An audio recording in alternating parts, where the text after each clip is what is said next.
Good morning guys, मैं प्रखर एक बार फिर से आप सभी का स्वागत करता हूं। जैसे कि हम अभी तक हम कैलेंडर का टॉपिक जो पढ़ रहे हैं उसमें मैंने आपको बताया था कि किस तरीके से महीने में एक दिन दिया हो तो उसी महीने का हमें दूसरा दिन निकालना हो। ऐसे ही अगर हमें कोई साल दी हो और साल के अंदर हमें किस तरीके से दिन निकालते हैं वो सब मैंने आपको बताया था। और मैंने ये भी बताया था पिछली वीडियो में कि इसको करने का दूसरा तरीका भी है और वो तरीका आज हम यहाँ पे डिस्कस करेंगे। जिसने भी मेरी जो पुरानी वीडियोस नहीं देखी हैं वो कृपया उनको एक बार और देख ले, तो जिससे कि ये वाली वीडियो आपको समझ में आए। ठीक है, तो आज स्टार्ट करते हैं। मैंने कल जो क्वेश्चन आपको बताया था, जैसे मैंने क्वेश्चन लिया था, मान लीजिए यदि 5 सितंबर 2005 को सोमवार दिया है ना। 5 सितंबर 2005 को सोमवार दिया है और मुझसे उसने 25 सितंबर 2005 का दिन पूछा है। एक तरीका तो वही था जो मैंने अपनी पिछली वीडियो में बताया है कि जो भी बड़ी डेट होगी उसमें से छोटी डेट को माइनस कर देंगे, 7 का भाग देंगे, जो शेष आएगा उसको आप इस सोमवार में प्लस या माइनस कर दोगे, है ना। अच्छा, अब दूसरा तरीका क्या है? दूसरा तरीका मैंने आपको बताया था कि किस तरीके से जो दिन को फाइंड आउट करते हैं, जो हम एक्चुअल डे निकालते हैं, है ना। एक्चुअल डे से हम इसको सॉल्व कर सकते हैं। जैसे अगर मैं यहाँ पे 5 सितंबर 2005 का एक्चुअल डे निकालूं कि 5 सितंबर 2005 का एक्चुअल डे क्या था, ठीक है। फिर उसके बाद मैं 25 सितंबर 2005 का भी एक्चुअल डे निकालूंगा। ठीक, देखो करने का तरीका क्या है, तरीका समझ लेते हैं। जैसे अगर मैं कहता हूँ 5 सितंबर 2005, 5 सितंबर 2005, मैंने आपको कोडिंग वाला सिस्टम बताया था ना। कोडिंग वाला सिस्टम क्या था कि भाई जनवरी फरवरी मार्च जो हमारे होते हैं इनके मैंने कोडिंग आपको दी थी। कोडिंग मैंने आपको बताई थी, एक बार फिर से मैं यहाँ पे लिखे दे रहा हूँ जो कोडिंग थी कि जनवरी फरवरी मार्च अप्रैल मई जून जुलाई अगस्त सितंबर अक्टूबर नवंबर और दिसंबर। मैंने कोडिंग आपको बताई थी 033 614 625 035। ठीक है, ये मैंने नॉर्मल ईयर के कोड बताए थे आपको। इसके बाद लीप ईयर के कोड जो थे वो आगे ऊपर के 2 चेंजेस होते हैं, 6 और 2। जनवरी का होता है 6, फरवरी का होता है 2, बाकी सारा सेम टू सेम रहता है। 3 6 1 4 6 2 5 0 3 5। अब मैं क्या करूंगा, यहाँ से 5 सितंबर 2005 का मैं एक्चुअल डे निकालूंगा। तो मैंने आपको बताया था 5 चीजें हमें याद रखनी होती हैं। दी गई तारीख, महीने का कोड, साल के अंतिम 2 अंक, साल के अंतिम 2 अंक में क्या, लीप वर्ष और शताब्दी कोड। दी गई तारीख क्या है 5 प्लस सितंबर का कोड आप यहां से उठाओगे 5 प्लस साल के अंतिम 2 अंक, साल के अंतिम 2 अंक हमें क्या दिखाई दे रहे हैं 05। उसके बाद साल के अंतिम 2 अंकों में क्या, लीप वर्ष। 5 साल में कितने लीप वर्ष बन के आएंगे 1, और 2000 का कोड क्या होगा 6। अब क्या करना है, 7 7 करके हटा दो, 6 और 1 7 हट गया, 5 और 5 10 और 5 15। 15 में अगर मैं 7 से भाग देता हूं तो मेरा शेष क्या बच के आता है 1। 1 का मतलब क्या हुआ सोमवार, 1 का मतलब क्या हुआ सोमवार, ठीक है ना। यानी कि हमें एक्चुअल डे जो बन के आ रहा है 5 सितंबर 2005 का, वो क्या बन के आ रहा है सोमवार बन के आ रहा है। और यहाँ पर क्या दिया हुआ है सोमवार ही दिया है ना। मान लो यहाँ पर हमारा एक्चुअल डे सोमवार ना होता, है ना, तो हम यहाँ पे ये चेक करते कि कितने हमने जोड़े हैं या कितने हमने घटाए हैं। देखो मैं अभी इसको पूरा सॉल्व करता हूँ, उसके बाद दूसरा क्वेश्चन लूंगा। जैसे अब 25 सितंबर 2005 का मैं एक्चुअल डे निकालूंगा, तो 25 सितंबर 2005 के लिए 25 दी गई तारीख, सितंबर का कोड 5, लास्ट के 2 डिजिट 05, कितना 1, और उसके बाद 2000 का कोड 6 और 1 7 हट गया, 7 21 है, कितना गया 4, 5 और 5 10, 10 और 4 14, 14 का मतलब 7 का भाग दोगे कितना बन के आएगा 0, और 0 पे क्या आएगा रविवार, 0 पे क्या आएगा रविवार, यानी कि जो हमारा दिन निकल के आएगा वो रविवार निकल के आएगा। हमने यहाँ पे चेक किया, हमने ना तो कुछ प्लस किया था ना ही कुछ माइनस किया था, तो हम भी यहाँ पे ना कुछ प्लस करेंगे और ना ही कुछ माइनस करेंगे। जैसे अगर मान लो यहाँ पर सोमवार ना दिया जाए, यहाँ पर सोमवार ना दिया जाए और मैंने यहाँ पर उसने बोल दिया कि यहाँ पे गुरुवार दिया गया है, यहाँ पर गुरुवार दिया गया है। अब लेकिन एक्चुअल डे मेरा क्या बन के आ रहा है सोमवार, एक्चुअल डे जब मेरा सोमवार बन के आ रहा है तो यहाँ पे मुझे दिया गया है गुरुवार, गुरुवार दिया गया है ना, तो सोमवार से गुरुवार कितने दिन ज्यादा है, सोमवार से गुरुवार कितने दिन ज्यादा है 3 बार, 3 दिन ही तो ज्यादा है ना, यानी कि अगर मैं सोमवार में 3 जोड़ूंगा तभी तो मेरा गुरुवार आएगा, यानी अगर मैं एक्चुअल डे में 3 प्लस करता हूं तब मेरा क्या बन के आता है गुरुवार बन के आता है। तो फिर हम इसका जो 25 सितंबर 2005 का जो एक्चुअल डे आ रहा है रविवार, उसमें भी हम 3 को क्या कर देंगे ऐड कर देंगे, तो यानी अगर मैं इसमें 3 ऐड करता हूं तो मेरा क्या बन के आएगा बुधवार बन के आएगा,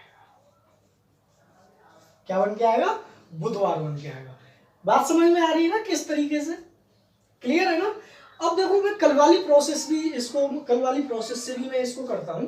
कल वाली प्रोसेस बहुत ही शॉर्ट है और मैंने पहले आपको शॉर्ट बताया था कि भाई देखो 2005 है, सितंबर है और डेट दोनों की अलग अलग है, डेट दोनों की अलग अलग है ना। हम क्या करेंगे जो बड़ी डेट होगी उसमें से छोटी डेट को माइनस कर दो, तो 25 में से अगर मैं 5 को माइनस करता हूं बचता क्या है 20, और अगर मैं इसमें 7 से भाग देता हूं तो शेष क्या बच के आता है 6। इस 6 को आप इसमें क्या करोगे जोड़ोगे या घटाओगे, जोड़ेंगे, क्यों क्योंकि आगे वाला दिन पूछा है। इसमें अगर मैं 6 जोड़ता हूं तो मेरा आंसर क्या बन के आता है बुधवार बन के आता है, और यही मैंने यहाँ पे अभी आपको निकाल के बताया था बुधवार आ रहा था। क्लियर है ना, समझ में आया। इस तरीके से हम इस क्वेश्चन को सॉल्व कर सकते हैं, ठीक है। अच्छा अब देखो मैंने जो एक्चुअल डे वाली जो प्रोसेस बताई है, ये आप चाहे महीने के दिन निकालने हो, चाहे साल के दिन निकालने हो, चाहे शताब्दी के दिन निकालने हो, हम इस तरीके से सभी में यही प्रोसेस लगाएंगे। लेकिन जो मैंने कल वाली जो प्रोसेस मैंने आपको बताई थी उसके लिए देखो सन अगर हमें बराबर दिए, महीने बराबर दिए, उसके लिए अलग कॉन्सेप्ट होता है, ठीक है। इसके बाद अगर महीने अलग अलग दिए हैं, साल एक जैसी है, उसका कॉन्सेप्ट अलग होता है।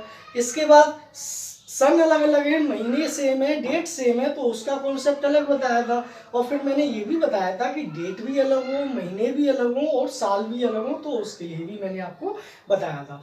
लेकिन ये वाला जो कॉन्सेप्ट है वो सभी में काम करेगा। जैसे अगर मैं एक क्वेश्चन और उठाता हूँ, मैंने बोला यदि 9 अगस्त 1995 को मंगलवार है, 9 अगस्त 1995 को मंगलवार है, तो मुझे 5 फरवरी 1995 का दिन निकालना है। 9 अगस्त 1995 का दिन दिया गया मंगलवार, मुझे 5 फरवरी 1995 का दिन निकालना है। हम क्या करेंगे, हम पहले एक्चुअल डे निकाल लेंगे। 9 अगस्त 1995 का निकालिए आप, 9 प्लस सबसे पहले दी गई तारीख, उसके बाद महीने का कोड अगस्त का कोड आप यहाँ से चेक कर सकते हैं 2 होगा, ठीक है। इसके बाद साल के अंतिम 2 अंक, कितने 95, और साल के अंतिम 2 अंकों में क्या लीप वर्ष, तो कितने लीप वर्ष बन के आएंगे मेरे 23 बन के आएंगे। उसके बाद 1900 का कोड यानी शताब्दी कोड, 1900 का कोड मैंने क्या बताया था 0, ठीक है। अच्छा अब इसको मैं कम करके लिख रहा हूं, तो यहाँ पे मेरा 7 से भाग देंगे तो मेरा क्या बन के बच के आएगा 4, और यहाँ पे अगर मैं 7 से भाग देता हूं तो क्या बच के आएगा 2, यहाँ पे अगर 7 से भाग देता हूं तो क्या बच के आएगा 2, 2 और 2 4 और 2 6, 6 और 4 10, 7 का भाग दोगे शेष क्या बच के आएगा 3 पे क्या आता है बुधवार, लेकिन हमें दिया क्या गया है मंगलवार दिया है, आप बुधवार रहा है, यानी कितना कम किया आपने, कितना कम किया, एक ही तो कम किया। मैंने यहां से एक कम करूंगा तभी तो मेरा मंगल आएगा, यानी आपने क्या किया एक्चुअल डे में एक माइनस किया है, ठीक है, आप यहाँ से एक्चुअल डे निकालिए, उसमें भी एक माइनस कर दीजिए, आंसर आ जाएगा। जैसे कि देखो कैसे, सबसे पहले दी गई तारीख 5, फरवरी का कोड भाई लीप ईयर तो है नहीं, लीप ईयर है नहीं, क्या लगाएंगे यहाँ पे 3 लगाएंगे। साल के अंतिम 2 अंक 95, उसके बाद लीप वर्ष 23, 1900 का कोड 0, ये कितना रह गया 4, ये कितना रह गया 2, ठीक। इसके बाद 4 और 3 7 हटा दिया, 5 और 2 7 हटा दिया, कितना बच के आ रहा है, कुछ बचा नहीं बचा, कितना आएगा 0, 0 आएगा। 0 पे क्या आता है रविवार। हमने एक्चुअल डे में कितना कम किया था, 1 कम किया था, आप भी एक्चुअल डे में 1 कम कर दो। रविवार में से अगर मैं 1 कम करता हूँ क्या बन के आता है, शनिवार। क्लियर है, समझ में आ रही है बात। इसी क्वेश्चन को मैं कल वाली प्रोसेस से और करके बताता हूँ, मेरा आंसर शनिवार आ रहा है तो देखो उससे भी आपका शनिवार ही आएगा, कैसे वो देख लेते हैं। देखो इधर जैसे क्वेश्चन था 5 फरवरी 1995 का दिन मुझे निकालना है ना। तो देखिए इधर भाई ईयर मेरी सेम है, अगस्त और फरवरी, अगस्त और फरवरी में पहले कौन सा महीना आता है, फरवरी आता है ना। तो फरवरी, मार्च, अप्रैल, मई, जून, जुलाई और अगस्त, सारे महीने लिखते हैं।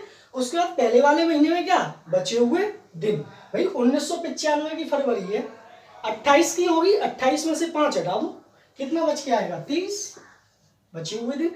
लास्ट वाले में दी गई तारीख कितनी है 9, ठीक। मार्च फरवरी के बाद मार्च में 3, अप्रैल में 2, मई में 3, जून में 2, जुलाई में 3।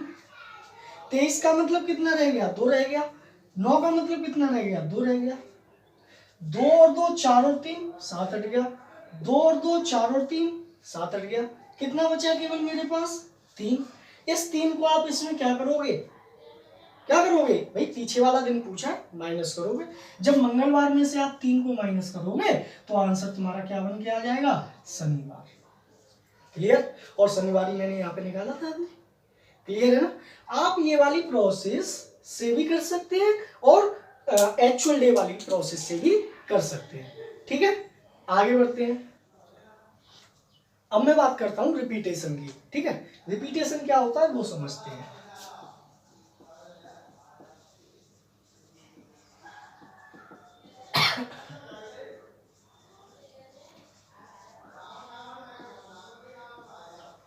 रिपीटेशन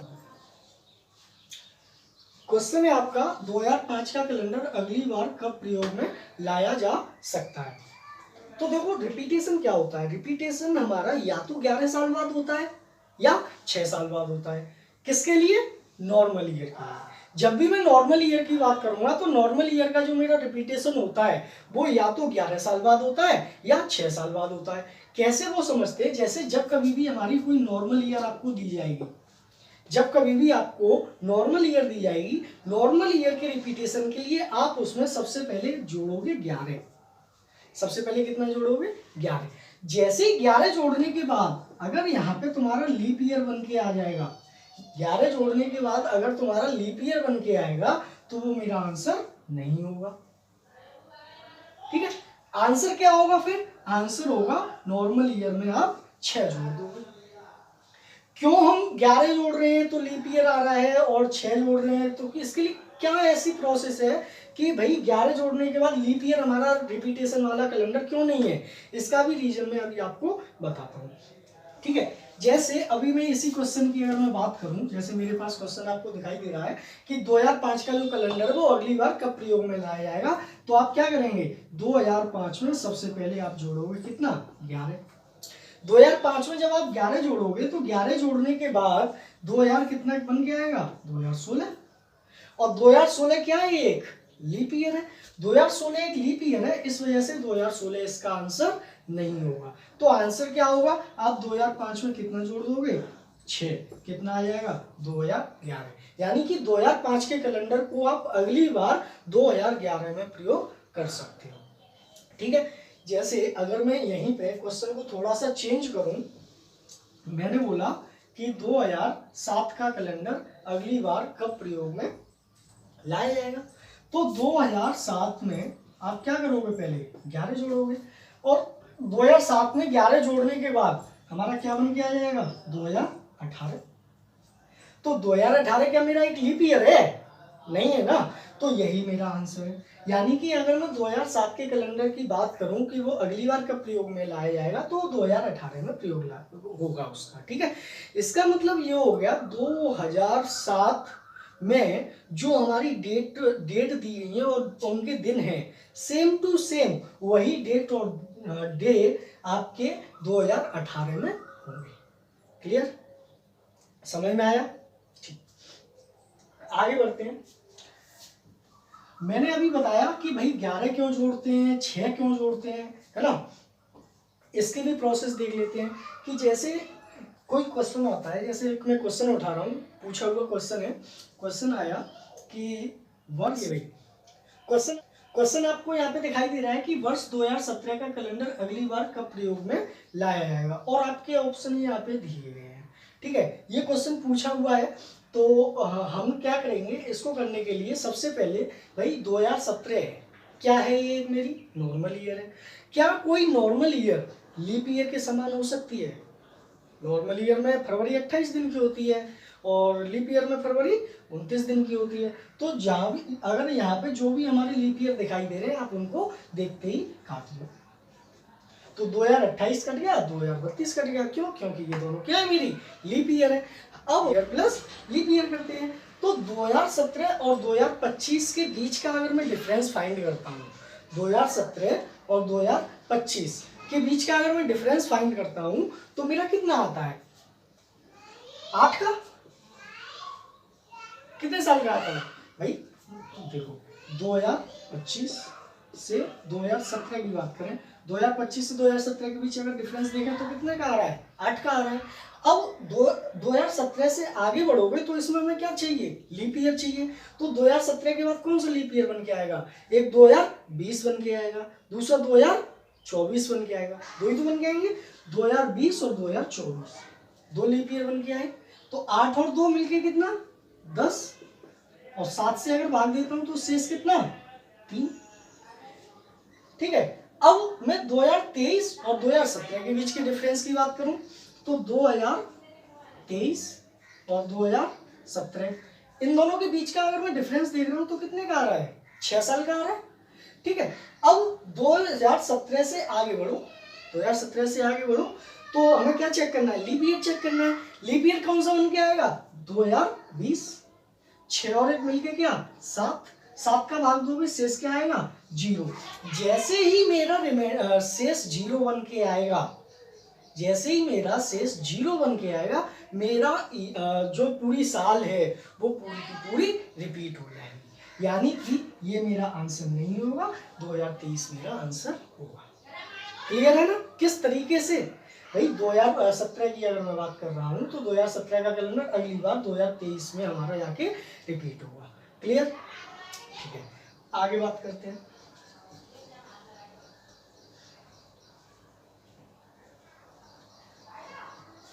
जब हम रिपीटेशन पढ़ रहे हैं तो हमने अभी नॉर्मल ईयर का रिपीटेशन पढ़ा, अब सेम हम लीप ईयर की रिपीटेशन की बात करेंगे। जैसे कि अगर मैं लीप ईयर की रिपीटेशन की बात करता हूं कि कोई भी मेरा लीप ईयर है वो कितने साल के बाद रिपीट होता है, तो याद रखना लीप ईयर में रिपीटेशन करने के लिए आप डायरेक्टली 28 जोड़ देना, आंसर आ जाएगा।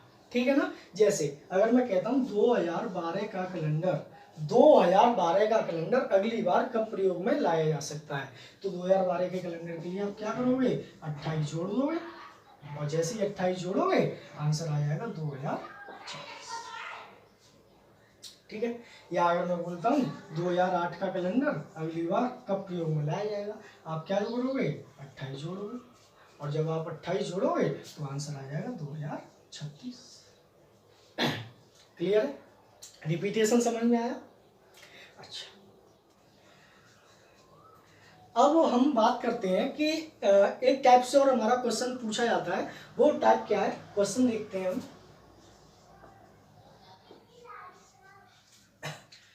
क्वेश्चन आपको दिखाई दे रहा है कि वर्ष 2017 में किन 2 महीनों के दिन समान होते हैं, और ऑप्शन है आपके जनवरी फरवरी, सितंबर दिसंबर, अप्रैल, अगस्त, जनवरी, दिसंबर। अब आपको यहाँ पे देखने से ये लग रहा होगा कि 2 महीनों के दिन समान होते हैं, यानी कि जैसे अगर मैं जनवरी की बात करता हूँ तो जनवरी में मेरे दिन होते हैं 31 और दिसंबर में दिन भी होते हैं हमारे 31। तो आप क्या करोगे, इसमें भी 31 दिन होते हैं, इसमें भी 31 दिन होते हैं, आप टिक कर दोगे, है ना। लेकिन ये होगा हमारा क्या, गलत। ठीक है, क्यों गलत होगा, इसका रीजन क्या है कि हमें ये बताना है, क्वेश्चन को समझो क्वेश्चन को क्या कह रहा है कि वर्ष 2017 में किन 2 महीनों के दिन समान होते हैं।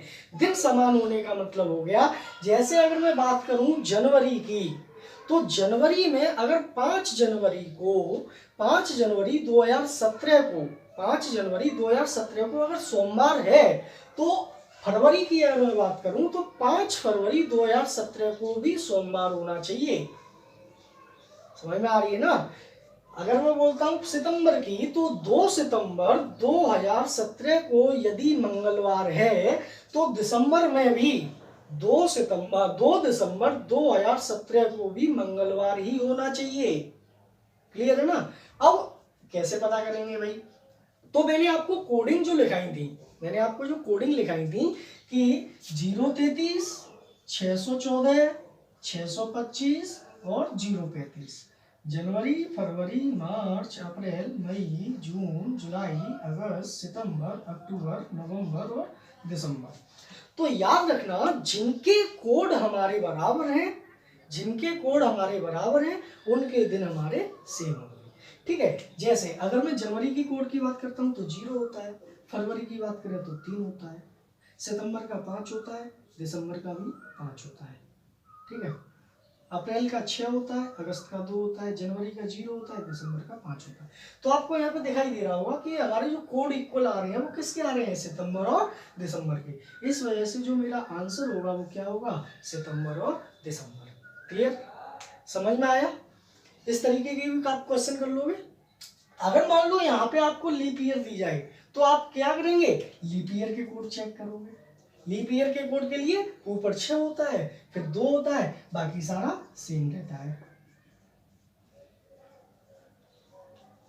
लीप ईयर के लिए आप लीप ईयर के कोड चेक करना और नॉर्मल ईयर के लिए नॉर्मल ईयर के कोड चेक करना। क्लियर, समझ में आया। आज हम इतना ही रखेंगे। ठीक है ना, आया, ठीक है, समझ में आया। तो आज हमारा कैलेंडर का टॉपिक पूरा फिनिश हो गया है। ठीक है, अब आगे जो भी वीडियो होगी वो एक नए टॉपिक के साथ मैं स्टार्ट करूँगा। ठीक है, थैंक यू एवरीवन। एंड जिसने अभी तक मेरा चैनल सब्सक्राइब नहीं किया है वो मेरे चैनल को सब्सक्राइब करें और वीडियो को लाइक करें।